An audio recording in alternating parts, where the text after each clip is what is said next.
जय हिंद, नमस्कार, जोहार साथियों। मैं बादल स्वागत करता हूं आपका अपने YouTube चैनल पर।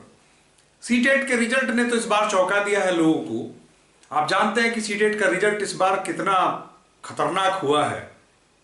चिंता की लकीरें तो छात्रों के बीच में खिंची हैं। लेकिन जो गौर करने वाली सबसे इंपॉर्टेंट बात है, जरा देखिएगा कि किस प्रकार का रिजल्ट हुआ है। जो ये पेपर 2 है, जिसको 6 to 8 कहते हैं, इसमें 17 लाख लोगों ने अप्लाई किया था। 17 लाख समथिंग लोग, और पास कितने हुए? 1 लाख समथिंग लोग। सोच के देखिए आप। परीक्षा का स्तर तो हायर होता जा रहा है, इसमें कोई शक संदेह नहीं है। हालांकि पैटर्न नहीं चेंज हुआ है, पैटर्न वैसा ही है, वही पैटर्न है जो पहले से चला आ रहा है, लेकिन स्तर हाई होता जा रहा है। आप परीक्षा बैठे होंगे, अगर आप पहली बार देने जा रहे हैं या इसके पहले दे चुके होंगे, क्वालिफाई नहीं किए होंगे, तो आपने महसूस किया होगा प्रीवियस ईयर सेट लगाते कि 17-18 के पेपर्स और आज के पेपर्स में आकाश जमीन का अंतर है। तो सीटेट अपने आप को चेंज कर रहा है, और साथ में एक और चीज एड ऑन हो गई है, जिसको लेके छात्रों के बीच में बड़ी व्याकुलता है कि अब तक तो हम लोग पेपर 1 to 5, 6 to 8 के लिए पेपर 1 और पेपर 2 देते आ रहे थे, ठीक है। और इसके बाद इसमें एक बहुत बड़ा परिवर्तन होने के लिए एनसीटी जो है, इसकी एक मीटिंग हुई है जिसमें 9 to 12 पेपर 3 आने वाला है। अब पेपर 3 भी जुड़ने वाला है। 9 या तो उसमें 9-10 होगा और 11-12 होगा, या फिर 9 to 12 की एक परीक्षा होगी। अब ये जुड़ जाएगा पेपर 3 के रूप में। तो मतलब अगर आप शिक्षक बनना चाहते हैं तो किसी भी कीमत पर आपको सीटेट क्वालिफाई करना पड़ेगा, और बिना सीटेट क्वालिफाई किए आप शिक्षक बन नहीं सकते। अब तक जो सिलेबस था, वो सिलेबस का जो लेवल का अपलिफ्टमेंट हुआ, उसी में तो फंस गए लोग परेशान हो गए।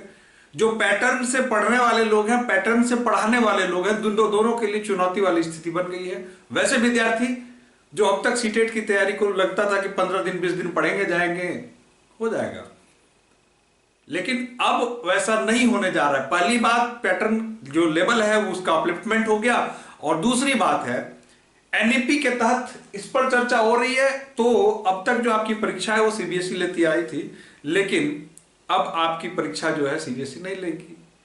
आगे से होने वाली जो परीक्षाएं हैं वो परीक्षा सीबीएसई के द्वारा नहीं लिया जाएगा, ठीक है।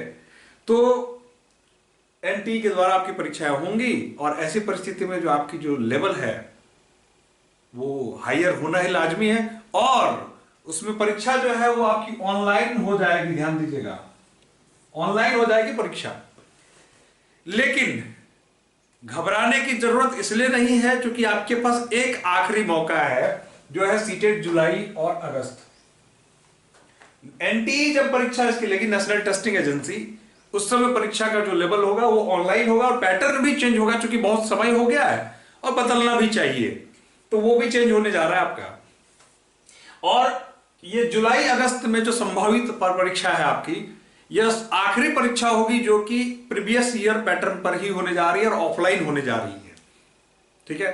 तो ये उसी सिलेबस पर होगी, लेकिन इस पर भी आपके पास एक चुनौती है कि सिलेबस का लेवल इतना हाई हो गया है कि जो लोग मुंह उठा के परीक्षा देने चले जाते तो सोचते थे कि 20 दिन 15 दिन 1 महीना पढ़ के ऐसे निकाल लेंगे, अब नहीं रह गया वो। असल में आप टीचर के लिए एलिजिबल हैं कि नहीं है, उसकी टेस्टिंग आप पर हो रही है, ध्यान दीजिएगा। तो आपको तैयारी भी उसी स्तर का करना होगा, सो दैट कि आप क्रैक कर सके। और आपको मालूम है कि शिक्षक बहाली के लिए मौका बहुत सीमित होता है, बहुत लिमिटेड सीट्स होते हैं, बहुत लिमिटेड अटेम्प्ट्स होते हैं, बहुत कम ये है। अब ऐसे भी मान के चलिए, अभी एक दौर चल रहा है, बिहार में चल रहा है, झारखंड में है, झारखंड में आ रही है, सेंट्रल में भी जो है केबीएस है, ईएमआरएस की परीक्षा हुई। तो ऐसा जो है हमेशा नहीं चलता है। ये आने वाले 1 साल के बाद फिर वो ठंडी पड़ जाएगी लॉ, और फिर क्या होगा, 3-4 सालों के लिए क्या हो जाएगा, मामला जो है आपका ठंडा चला जाएगा। उस वक्त आप सीटेट क्वालिफाई कर लेंगे, लेकिन आपके पास अवसर नहीं होंगे शिक्षक बनने के। इसलिए आपको ये ध्यान देना है कि आपको किसी भी कीमत पे इसको क्वालिफाई करना है। वैसे भी लोग, ध्यान दीजिएगा, जो लोग अभी तक तैयारी बीएड प्रोसेसिंग में है, जो कर रहे हैं, परसुइंग है, डीएलएड परसुइंग है, उन लोगों से मैं कह देना चाहता हूं कि आप भी, एक बार आपका एनरोलमेंट हो गया किसी बीएड या डीएलएड कोर्स में, उसके बाद ही आप एलिजिबल हो जाते हैं सीटेट परीक्षा में बैठने को लेकर। तो जो लोग एनरोल्ड हैं वो भी बैठिए, वो भी तैयारी करिए, ताकि आपको जब आप अगर बीएड के इन बिटवीन भी निकाल लेते हैं तो आपकी डिग्री खत्म और आप कहीं जाके परीक्षा दे सकते हैं।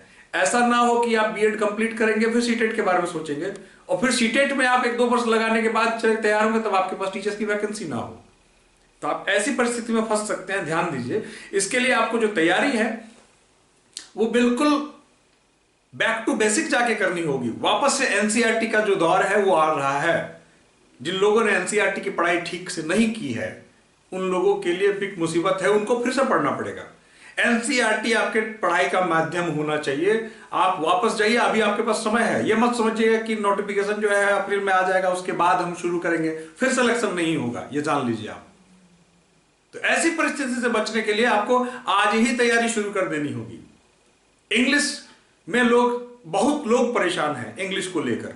मैंने देखा बहुत सारे लोग जो है, जिनका हमारे संस्थान में भी जो लोग हैं, मैंने बहुत सारे लोगों को देखा जो इसके बीच में जाके फंस जाते हैं और ये बहुत दुखदाई है। अगर आप यहां जाके फंस जा रहे हैं ना, दैट मीन्स है कि आप तो एलिजिबल हैं लेकिन आप बैलेंस नहीं बना पा रहे हैं। आप छोटी छोटी सिली मिस्टेक्स कर रहे हैं, जिस मिस्टेक्स की वजह से आप इससे बाहर नहीं आ पा रहे हैं।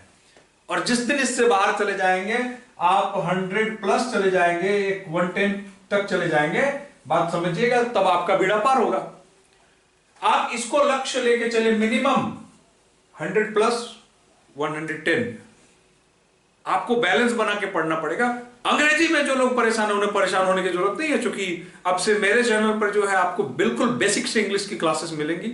आपको इंग्लिश के लिए परेशान होने की जरूरत नहीं है।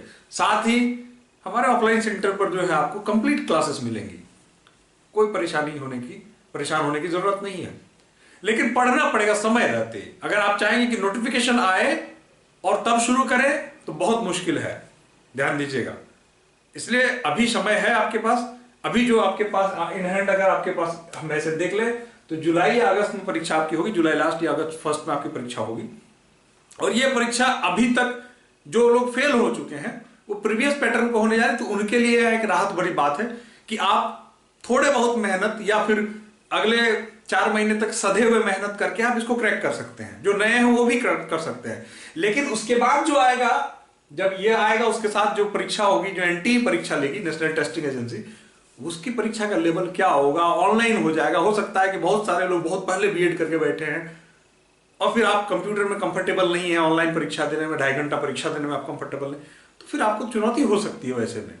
तो आपके लिए बेस्ट ऑप्शन यह है कि इस बार के सीटेट को आप क्रैक कर लें और आप अपना बेड़ा पार लगा लें, ठीक है।